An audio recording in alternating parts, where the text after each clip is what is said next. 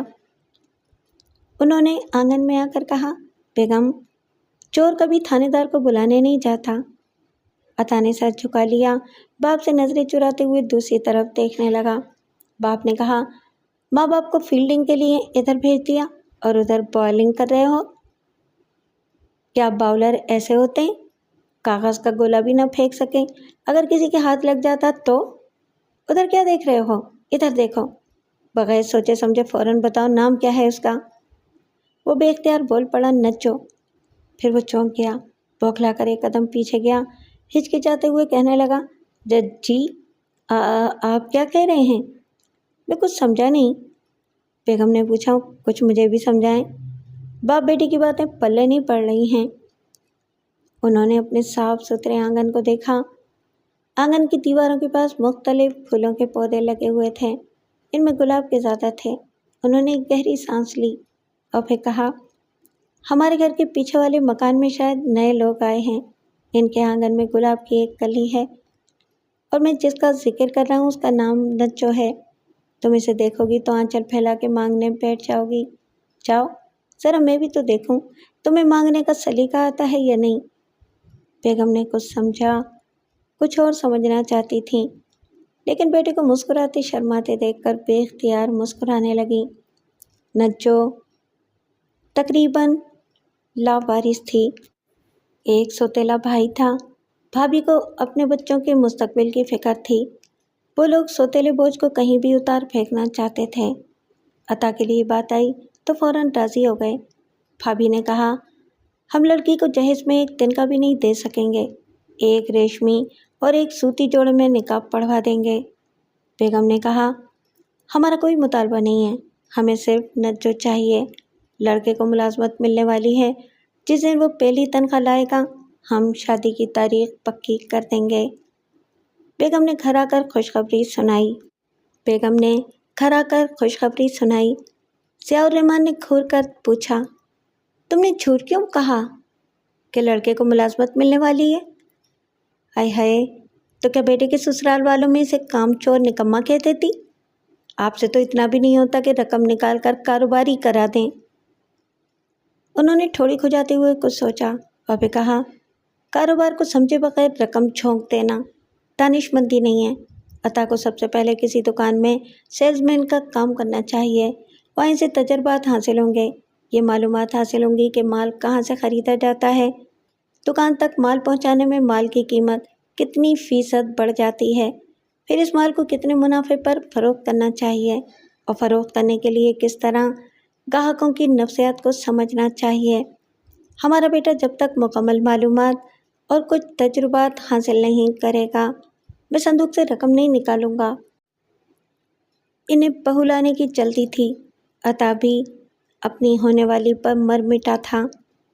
جب قربانی کا جذبہ تڑپاتا ہے تو آدمی سر سے کفن باندھ کر نکل پڑتا ہے، اور جب عورت کی محبت جوش مارتی ہے تو مرد خالہ سے پنجہ لڑانے کے لیے لنگوٹ باندھ کر اکھاڑے میں اتر جاتا ہے۔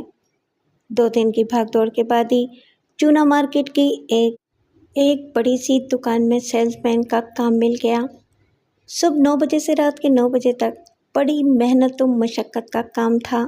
آٹا، چاول، دال، گھی، تیل اور کتنی ہی بوریوں کو اور بڑے بڑے کنستروں کو پیٹھ پر لاد کر یا کاندھے اور سر پر رکھ کر ترازو کے پلڑے تک لانا پڑتا، اور انہیں تول کر گاہکوں کے ٹرک اور گدے گاڑیوں تک پہنچانا پڑتا تھا۔ 12 گھنٹے کی ارک ریزی کے عوض ماہانہ 150 روپے ملتے تھے۔ ان دنوں پیاز 1 روپے میں 12 سیر ملتی تھی۔ 150 روپے میں گھر کے 3 افراد 3 وقت کی روٹیاں آرام سے کھا سکتے تھے۔ 6 ماہ بعد تنخواہ 200 روپے ہو گئی۔ عید بقرعید میں نئے جوڑے سلوانے کی فکروں سے نجات مل گئی۔ 1 سال بعد ماہانہ 250 روپے ملنے لگے تو بہو لانے کے انتظامات شروع ہو گئے۔ 250 روپے میں پوری بارات کو کھلایا جا سکتا تھا۔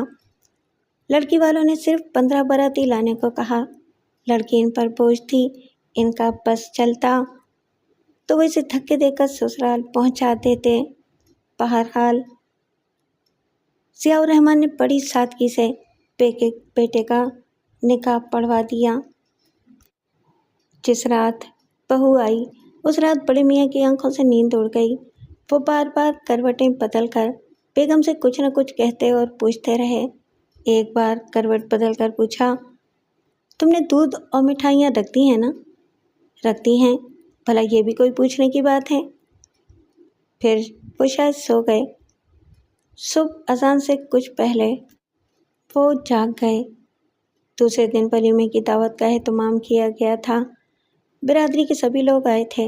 جس نے بھی دلہن کو دیکھا چاند کا ٹکڑا کہا۔ بیگم نے میاں کے پاس آ کر سرگوشی کی، جسے دیکھو وہی دلہن کو نظر لگا رہا ہے، اسے بخار آ گیا ہے۔ شام تک بہو کا بخار تیز ہو گیا۔ ڈاکٹر نے آ کر معائنہ کیا، دوائیں دیں اور رات 10 بجے تک بخار تو اتر گیا، لیکن اس کے پیچھے پڑ گیا تھا، پتہ نہیں کیسے چڑھتا اترتا تھا۔ صبح پھر چڑھ گیا۔ ڈاکٹر نے دوسری دوائیں دیں، شام تک آرام رہا۔ اس کے بعد بخار نے پھر آدھ دبوچا۔ آدھی رات کو میاں نے کہا، بیگم اٹھو، ذرا بہو کا حال معلوم کرو۔ میرا دماغ خراب ہوا ہے کہ اتنی رات کو بہو بیٹے کے دروازے پر دستک دوں۔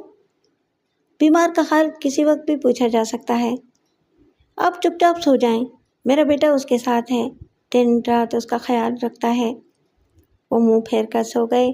دوسری صبح بخار نے پیچھا چھوڑ دیا۔ دلہن گھر میں چلتی پھرتی نظر آئی۔ وہ کمرے میں ہوتی تو کمرہ روشن سا لگتا۔ اپنی بیٹی سلمیٰ سسرال جانے کے بعد گھر ویران کر گئی تھی۔ بہو نے آ کر وہ کمی پوری کر دی۔ ان کی بوڑھی آنکھوں میں دنیا جہاں کے نظارے بھر دیے۔ ایک صبح وہ ناشتہ لے کر آئی، ان کے پاس بیٹھ کر بڑے پیار سے بولی، ابا میاں، آج سے صبح کا ناشتہ آپ کے ساتھ کیا کروں گی، دوپہر کا کھانا امی کے ساتھ اور رات کا کھانا ان کے ساتھ، کیوں ٹھیک ہے نا؟ ہمارا بیٹا شکایت کرے گا کہ تم نے اس کے حصے کی محبت ہم میں تقسیم کر دی ہے؟ سوال ہی پیدا نہیں ہوتا۔ آپ کے صاحبزادے اتنی صبح ڈیوٹی پر جاتے ہیں کہ اتنی صبح میں ناشتہ نہیں کر سکتی، اس لیے آپ کے ساتھ کر لیا کروں گی۔ وہ رات کو آتے ہیں، اس لیے دوپہر کو امی کا ساتھ دوں گی۔ یہ اچھا طریقہ ہے۔ روز میرے ساتھ تھوڑا وقت گزارو گی تو اس گھر کے متعلق میرا نقطۂ نظر سمجھ میں آ جائے گا۔ دوپہر کو بیگم کے ساتھ رہو گی تو ساس کے مزاج کو سمجھتی رہو گی۔ کوئی بات ہو، کوئی حقیقت ہو، قریب سے قریب تر آنے سے ہی سمجھ میں آتی ہے۔ دوسرے دن ناشتے کے دوران بہو نے کہا، ابا میاں، وہ کہہ رہے تھے کہ آخر کب تک ملازمت کرتے رہیں گے؟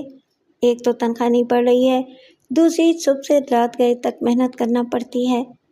اپنے کاروبار کی تو بات ہی کچھ اور ہوتی ہے۔ انہوں نے بہو کو گہری نظروں سے دیکھا۔